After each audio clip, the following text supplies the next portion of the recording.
Sabda Kehidupan Juni 2023. Akhirnya, saudara-saudaraku, bersukacitalah, usahakanlah dirimu supaya sempurna.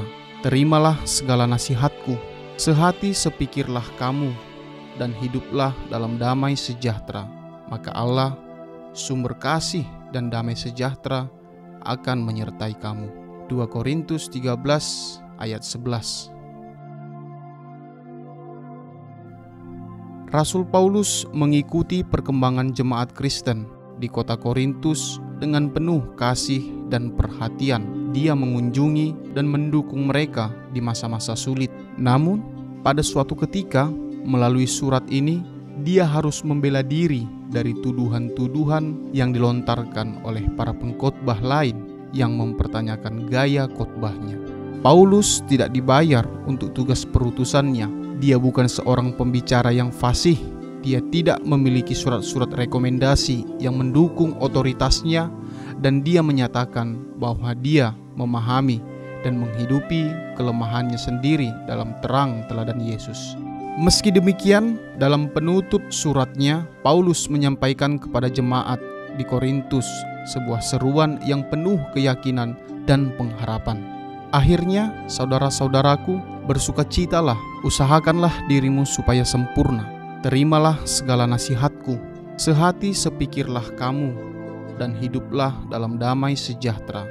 Maka Allah, sumber kasih dan damai sejahtera, akan menyertai kamu.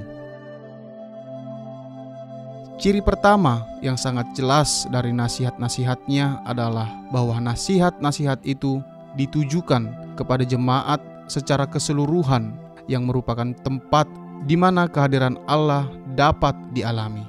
Semua kelemahan manusia yang membuat sulit untuk memahami satu sama lain, untuk berkomunikasi secara adil dan tulus, untuk menerima dengan hormat keberagaman pengalaman dan pemikiran, dapat disembuhkan oleh kehadiran Allah yang membawa damai. Paulus menyarankan beberapa bentuk perilaku praktis yang konsisten dengan tuntutan Injil. Perilaku tersebut termasuk berjuang untuk penggenapan rencana Allah bagi setiap orang sebagai saudara dan saudari, menyebarkan kasih Allah yang menghibur yang telah kita terima kepada semua orang, saling memperhatikan satu sama lain, berbagi cita-cita kita yang paling dalam, menerima satu sama lain, menawarkan dan menerima belas kasihan dan pengampunan, memupuk rasa saling percaya dan mendengarkan. Pilihan-pilihan ini bisa dilakukan dengan bebas, namun terkadang diperlukan keberanian jika kita ingin menjadi tanda kontradiksi dan berperilaku dengan cara yang bertentangan dengan mentalitas zaman ini. Oleh karena itu, Sang Rasul juga menganjurkan agar kita saling menyemangati dalam komitmen ini. Dia menghargai upaya-upaya yang kita lakukan untuk dengan sukacita menjaga dan menjadi saksi akan nilai dari kesatuan perdamaian yang tak ternilai dalam kasih dan kebenaran, yang selalu dibangun di atas batu karang kasih Allah yang tanpa syarat bagi umatnya. Akhirnya, saudara-saudaraku, bersukacitalah, usahakanlah dirimu supaya sempurna. Terimalah segala nasihatku, sehati sepikirlah kamu, dan hiduplah dalam damai sejahtera. Maka Allah, sumber kasih dan damai sejahtera, akan menyertai kamu. Untuk menghidupi sabda kehidupan ini, marilah kita juga seperti Paulus melihat kepada teladan Yesus yang datang untuk membawa damai sejahtera yang istimewa bagi kita. Karena ini bukan berarti hanya ketiadaan perang, pertengkaran, perpecahan, dan trauma. Ini adalah kepenuhan hidup dan sukacita. Ini adalah keselamatan penuh, kebebasan persaudaraan di antara semua orang. Dan bagaimanakah Yesus memberikan damai sejahtera kepada kita? Dia membayarnya sendiri. Dia berdiri di tengah-tengah para musuhnya. Dia menanggung kebencian dan perpecahan. Dan dia meruntuhkan tembok-tembok yang memisahkan manusia. Membangun perdamaian meminta cinta yang kuat dari kita. cinta yang mampu menjangkau bahkan mereka yang tidak membalasnya, cinta yang mampu memaafkan, cinta yang tidak memandang orang lain sebagai musuh, dan mampu untuk mencintai negara mereka seperti negara kita sendiri. Bahkan menuntut kita untuk memiliki hati dan mata yang baru untuk mengasihi dan melihat semua orang sebagai calon persaudaraan universal. Kejahatan lahir dari hati manusia, tulis Igino Giordani. Dan untuk menghilangkan bahaya perang, kita harus menghilangkan jiwa suka menyerang, eksploitasi, dan keegoisan yang menjadi sumber perang.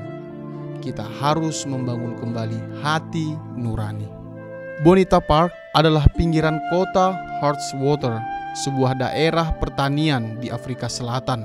Seperti halnya di bagian lain dari negara ini, dampak yang diwarisi dari rezim apartheid masih ada, terutama di bidang pendidikan. Pendidikan kaum muda dari kelompok kulit hitam dan etnis campuran jauh lebih rendah daripada kelompok etnis lainnya, dengan konsekuensi penyingkiran secara sosial. Proyek The Bridge bertujuan untuk menciptakan suatu bentuk mediasi antara kelompok etnis yang berbeda di lingkungan tersebut dengan menjembatani jarak dan perbedaan budaya di antara mereka. Proyek ini terdiri dari program setelah sekolah dan ruang pertemuan kecil di mana orang-orang dari berbagai budaya dan generasi berkumpul. Masyarakat menunjukkan keinginan yang besar untuk bekerja sama. Charles menawarkan truk tuanya untuk mengambil kayu yang digunakan untuk membuat meja, dan kepala sekolah dari SD terdekat menyumbangkan rak buku tulis dan buku-buku pelajaran. Sementara gereja reformasi Belanda menyediakan 50 kursi. Masing-masing melakukan bagiannya untuk membuat jembatan antar budaya dan etnis ini menjadi lebih kuat setiap hari. Akhirnya, saudara-saudaraku, bersukacitalah, usahakanlah dirimu supaya sempurna. Terimalah segala nasihatku, sehati sepikirlah kamu, dan hiduplah dalam damai sejahtera. Maka Allah, sumber kasih dan damai sejahtera, akan menyertai kamu.